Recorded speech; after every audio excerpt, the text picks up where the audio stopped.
Hi friends, నేను మీ Dilip daring style YouTube channel. Kalyan Padala తన ఇన్స్టాగ్రామ్ అకౌంట్లో ఒక స్టేటస్ ద్వారా మనకు ఒక సందేశాన్ని అయితే ఇచ్చాడు, మనకు ఒక రిక్వెస్ట్ అయితే చేశాడు. అదేంటంటే ఆ తమ్నేలో చూసారు కదా, ఆ బాబు ఫోటో. ఆ బాబుకి ఏదో డిఫరెంట్ వ్యాధి వచ్చిందనమాట. ఆ వ్యాధికి ఇంజెక్షన్ చేయాలంటే 1.5 కోటి ఖర్చు అవుతుందని చెప్పి డాక్టర్ చెప్పారంట. సో ఇప్పటిదాకా వాళ్ళకి 30 లక్షలు మాత్రమే అయ్యాయి, అంటే సెట్ అయ్యాయి.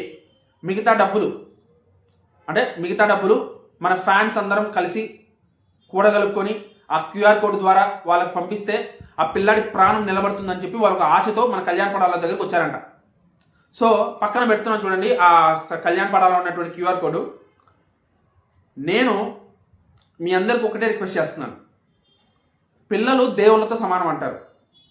మనం తిరుపతి ఉండిలో డబ్బులు వేస్తాం అనుకొని ఒక 100 రూపాయలు, ఒక 200, మీ పోవని ఒక 50 రూపాయలు, ఎంతో కొంత మీకు తోచినంత ఆ క్యూఆర్ కోడ్కి పంపించండి.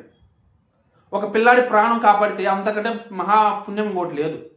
ఒక మనిషి ప్రాణం కాపాడితే అంతకంటే గొప్ప విషయం ఏముంది? మీ కుటుంబాలకి, మీ తరతరాలకి ఆ పుణ్యం వస్తుంది. సో కాబట్టి మరి తెలియని వాళ్ళకి ఎలా ఇస్తాం, తెలియని వాళ్ళకి క్యూఆర్ కోడ్కి ఎలా కొడతామని మీరు అనొచ్చు. వాళ్ళు మనకు తెలియదు కదా, ఎవరో తెలియదు కదా. కళ్యాణ్ పడాలో తెలుసు కదా మనకి. కళ్యాణ్ అబద్ధం చెప్తాడా? ఇన్ని లక్షల మంది అభిమానులు, 6 లక్షల మంది ఇన్స్టాగ్రామ్ ఫాలోవర్లు తన మాట వింటారు, నమ్ముతారని తెలిసినోడే ఇండి మోసం చేద్దాం అనుకుంటాడా? మోసం చేసేవాడైతే అతన్ని మనం ఇష్టపడతామా? మోసం చేసే క్యారెక్టర్ అయితే బిగ్ బాస్లో అంతగా అభిమానిస్తామా? మనం బయటకు వచ్చిన తర్వాత కూడా అభిమానిస్తామా? తన క్యారెక్టర్ తెలిసినోడిగా నేను నమ్ముతున్నా అంటాను.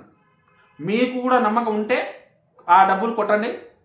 ఒకవేళ మీకు తెలిసి ఆల్రెడీ కొట్టేసి ఉంటే ఎవరెవరు కొట్టారనేది, ఆ డబ్బులు ఎంత కొట్టారనేది కూడా కింద కామెంట్ చేసి చెప్పండి, నేను తెలుసుకుంటాను. ఓకేనా? ఎంతమంది తనని ఫాలో అయ్యారు, ఎంతమంది తన మాట నమ్మారు అనేది. ఓకే, అందరికీ ఓ చిన్న రిక్వెస్ట్. ఇది మీ ఇష్టం, మీరు చేస్తారో లేదో మీ ఇష్టం, కానీ నా తరఫున ఒక రిక్వెస్ట్ అనమాట. నేను ఈ తను చేస్తున్న మహాయజ్ఞంలో ఒక సమిధన అవుదాం అనుకున్నాను. మీరు కూడా సమిధలు అవుతే బాగుంటుందని నేనైతే నమ్ముతున్నాను, ఆశపడుతున్నాను. ఇంకా మీ ఇష్టం, ఏం చేస్తారనేది మీ ఇష్టం, నేనైతే ఫోర్స్ చేయను. ఓకేనా?